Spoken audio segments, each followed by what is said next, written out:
I welcome you all to today's class by Advanced English Language Academy. This is Yasin, your English language instructor. Today we're going to be talking about assimilation. So those viewers who have been watching our videos regularly, they don't need to go back to our videos. But for example, you are watching our video for the first time, so you should go back to our videos because we have been discussing the connected speech or phonology. So in our previous videos we have already talked about what phonology is, what elision is, and why is phonology practiced in a language. So you will find out all the information about connected speech. Today we have a separate class on assimilation because we took a separate class on elision, and today we have decided to take a class on assimilation, and we will also take a class on intrusion. So phonology is actually a tool. This is a branch of phonology. It's an aspect of phonology. Assimilation is an aspect of phonology. So phonology is basically a tool that is practiced in every native language. For example, I belong to Pakistan, and Urdu and Pashto we practice phonology a lot. For example, you belong to India, you belong to China, you belong to Germany. So you think about your own language, you practice phonology a lot, knowingly or unknowingly, but you practice a lot. So this is why we are discussing phonology. Sometimes when we watch English movies or when we listen to English news, we listen to English speakers, they actually practice these techniques which makes them sound fast, which makes English or native speakers sound fast.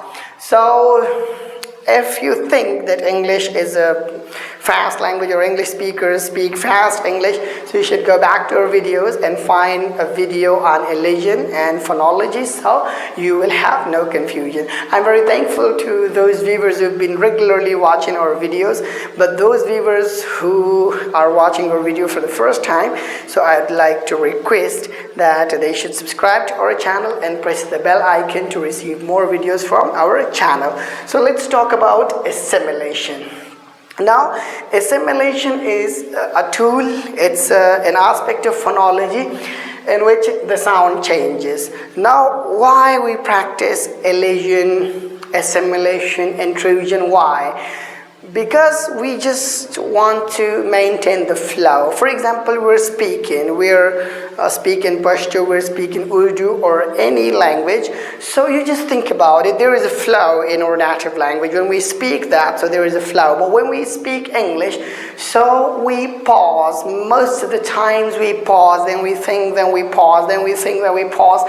So what is phonology for? Phonology is just to fill the gaps. For example, you look at these words. If I say 10 pins, so there is a pause.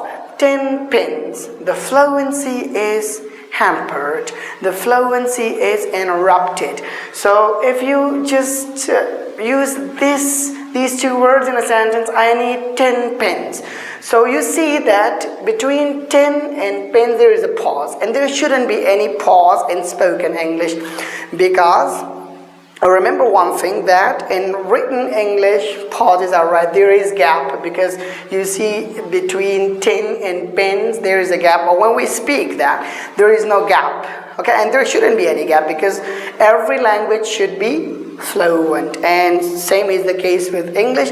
So to avoid these pauses, to avoid these gaps, there are some techniques. Sometimes we drop the sounds, that is called elision. Sometimes we just change the sound changes, that is called assimilation, and sometimes a new sound comes to fill that gap, so that is called intrusion. So today we're talking about assimilation. Just you think about this, that for example I'm speaking, I say I need 10 pins. So there is a pause, see, the fluency is interrupted. So what will be the solution? The solution will be that we will change the sound. Instead of 10 pin, English people say 10 pins. So when they say 10 pins, so the gap is filled or the pause is avoided just by introducing M sound. handbag. So you just think about it. I say, I need a handbag. So there occurs a pause when I say I need a handbag. When I want to speak fluent English, so I say handbag, I need a handbag. So when you just listen to the sentence, I need a handbag. So there is a flow in this sentence, okay? And for example, we say have to. So its assimilation is have to. F is introduced or sound got changed. And good boy, so instead of good boy, to fill the gap, we can say good boy. He's a very good boy, right? This shoe, this shoe, this shoe, this shoe. So instead of this shoe, we say this shoe. And black coffee, black coffee. And best friend, best friend. Okay? So this is just a basic video on assimilation. In our next video we will tell you between which sounds assimilation is possible and between which sounds assimilation should take place. Thanks a lot for watching. Wish you all the best. So ta-ta for now.